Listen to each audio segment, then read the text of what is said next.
இந்த ஒரு தேர்தல்ல என்டிஏ கூட்டணி அமோக வெற்றி பெறும் அப்படின்னு அமைச்சர் கே நேரு அவர்கள் பேசியது பெருமளவு சர்ச்சையை ஏற்படுத்திய நிலையில பலரும் இந்த ஒரு வீடியோவை ட்ரால் செஞ்சுட்டும் வராங்க.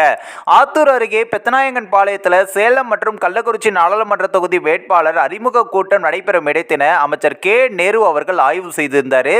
அப்பொழுது செய்தியாளர்களை சந்தித்து பேசியிருந்தாரு. பேசும்பொழுது திமுக சார்பில் சேலம் மற்றும் மக்களவை தொகுதியில் போட்டியிடும் வேட்பாளர்களை ஆதரித்து தமிழக முதலமைச்சர் மு ஸ்டாலின் அவர்கள் வருகின்ற 30ஆம் தேதி பிரச்சாரம் மேற்கொள்ள உள்ளாரு.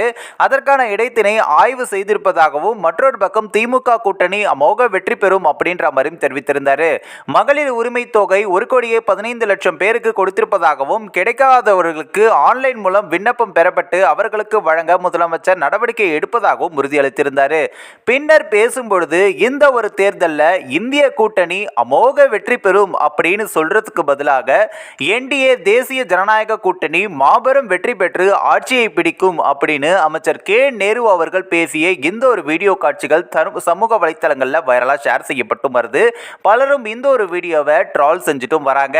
கே நேரு அவர்களே இப்படி தவறாக பேசியது ரொம்ப தவறு அப்படின்னு இந்த ஒரு வீடியோவை நிறைய பேர் ட்ரால் செஞ்சுட்டும் வராங்க. இந்த ஒரு வீடியோ குறித்து உங்களோட கருத்துக்களை நீங்க மறக்காம கமெண்ட்ஸ்ல சொல்லுங்க. நம்ம டிபிடி நியூஸ் டெஸ்க் சேனலையும் சப்ஸ்கிரைப் பண்றேங்க.